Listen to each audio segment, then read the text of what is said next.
هذا آخر رمضان لزهور وأميرة بالقناة. بتسألون ليش وكيف؟ شوفوا السبب بالفيديو.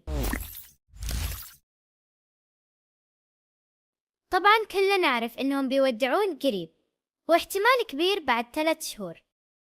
أيوه فعلا، باقي لهم شهور فقط ويكون وداعهم في الإجازة الصيفية. ليش في الصيف بالذات؟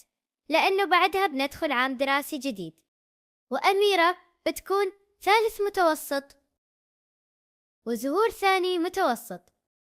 البنات ما شاء الله صاروا كبار، وعشان كذا بيكون وداعهم قريب مرة، مو بعيد. أكيد الخبر مرة محزن بالنسبة لنا إحنا، لأننا تعودنا نشوفهم دايم في القناة ونفرح بوجودهم في كل المناسبات، وغيابهم بيترك فراغ كبير لأنهم جزء من ذكرياتنا.